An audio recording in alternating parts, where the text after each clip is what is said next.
Kenapa orang ini bisa menjadi orang sukses? Lihat Habib Umar bin Hafiz kemarin itu. Saya 3 hari di Istiqlal itu, Pak. Itu masjid bisa penuh kayak begitu tanpa tim sukses itu gimana caranya? Kalau orang itu tidak punya sirrun min asrar Allah. Itu orang, Pak. Masya Allah. Saya itu mau jabat tangan sama beliau. Mau ketemu sama beliau itu ikhtiarnya luar biasa itu. Begitu mau masuk, saya kan tidak tega. Orang kan berdesak. Saya berpikir, kok ada ya orang kayak gini buka pengajian. Loh, kalau saya buka pengajian di Istiqlal, takut saya. Takut nggak penuh. Kecuali saya punya duit banyak. Saya kirim sama Ustaz Taufik, Ustaz nih, uang 100 juta. Bawa jemaah sebogor, penuh. Tapi jemaah bayaran. Yang ini, ada yang nginep, ada yang ini. Masya Allah. Kenapa itu, Pak? Karena boleh jadi kebersihan hatinya. Bapak lihat, Habib Umar bin Hafiz itu. Saya datang, Deddy Kolboser datang. Malah yang terakhir, orang masuk Islam, Pak. Itu saya mau baca kitab tuh depan Habib Umar. Itu orang lewat depan saya, pakai kanting, Pak. Orang Chinese, pakai celana sekian, subuh-subuh. Saya nggak tahu ini orang siapa, kata saya. Saya aja nih, kiai brengsek kayak gini, udah suudzon. Kok dia masuk ya? Saya udah merasa saya itu lebih baik dari dia. Tapi Habib Umar, mukanya tuh sama, Pak. Ngadepin saya, ngadepin orang kayak begitu, itu sama. Kata beliau, ayo kita berjabat tangan dalam ukhuwah, ayo kita berjabat tangan dalam rahmat Allah. Itu namanya orang yang tidak punya kepentingan dengan dunia. Orang mau mandang beliau apapun, terserah. Nih, maka saya wasiat nih, saya kasih teman-teman nih.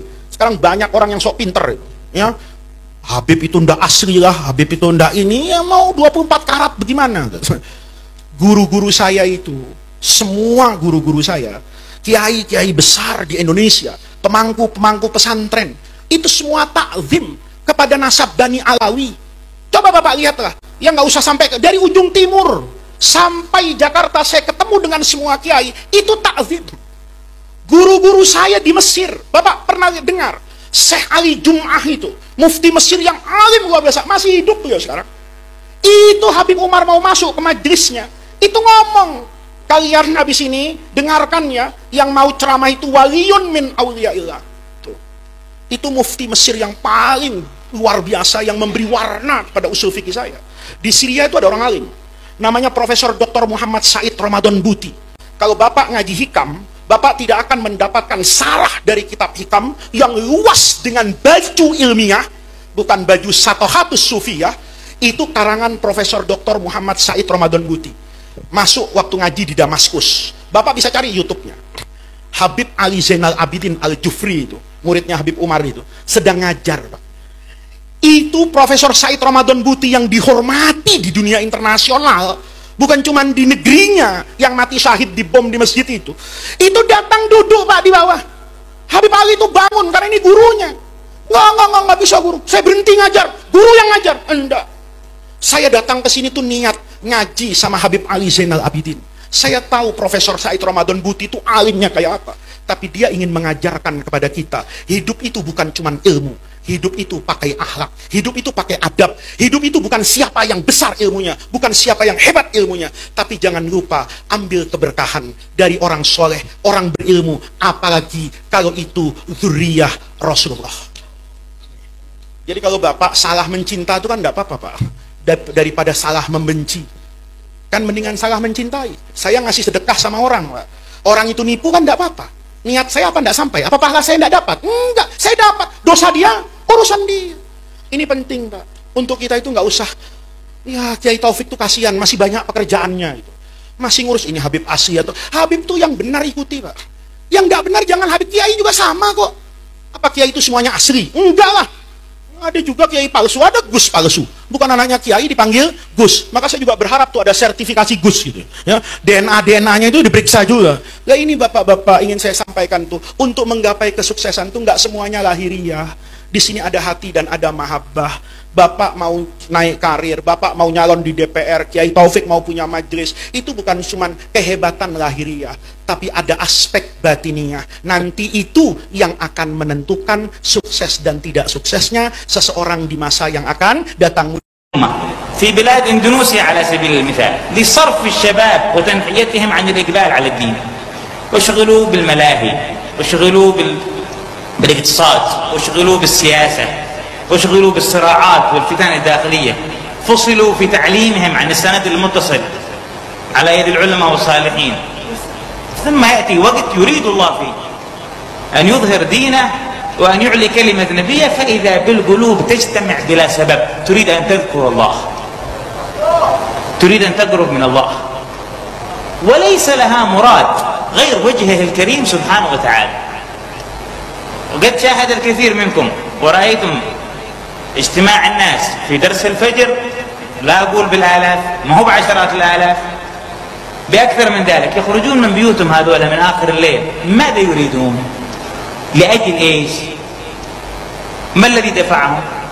وإذا جاء وقت اجتماع كبير يجتمعون بمئات الألوف يخرجون، بعضهم ما يعرف حتى اسم ترين، كثير منهم شخص الوالد ما يعرفه، لكن ايش اللي جمع هذه الناس؟ من؟ دعايات، وسائل دولية، وسائل حزبية، وسائل أبدا. فقط الذي حصل أن هذه القلوب سمعت صدى صوت في السماء يجلجل إن الله يحب فلانا فأحبه، وهذا الصوت إذا نودي به في السماء ما أحد من أهل الأرض يقدر يمنع صداه عن الأرض، لأن النبي قال في تكملة الحديث فيوضع له القبول في الأرض رغما عن أنف كل أحد. حكم من حكيم إذا أراد أن يحكم به ما حد يقدر يغير مراده، ما حد يقدر يقف أمام ما يريد سبحانه وتعالى. في وقت من الأوقات ظن لتريم ومن فيها أنه ما عاد يبقى فيها داعي ولا معلم ولا مرشد ولا موجه،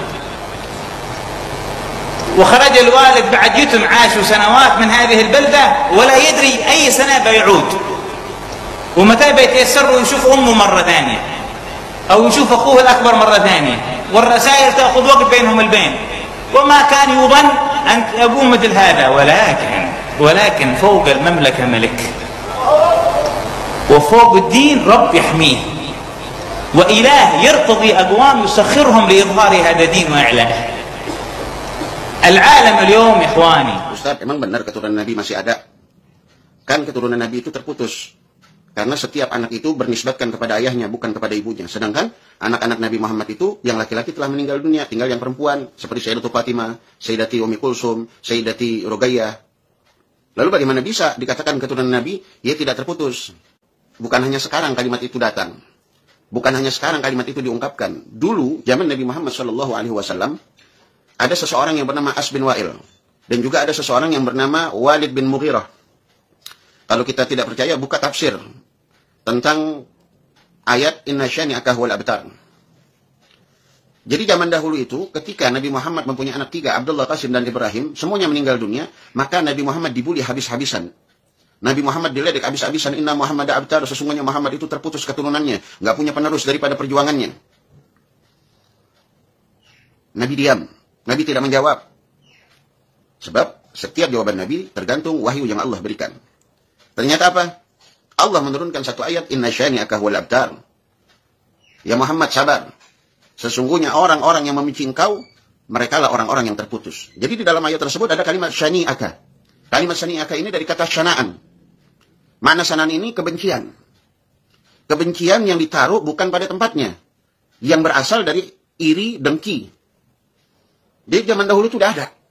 Makanya abtar ini kebencian yang tidak mendasar, kebencian yang tidak ditempatkan pada tempatnya, kebencian yang lahir dari sifat iri dan dengki terhadap seseorang. Nah, mereka iri kepada Nabi, mereka dengki kepada Nabi, sehingga mengatakan keturunan Nabi terputus. Barulah Nabi Muhammad SAW mengatakan di dalam satu hadisnya, yang diriwayatkan oleh Sayyidina Umar bin Al-Khattab. Hadis ini diriwayatkan oleh Imam Tabrani.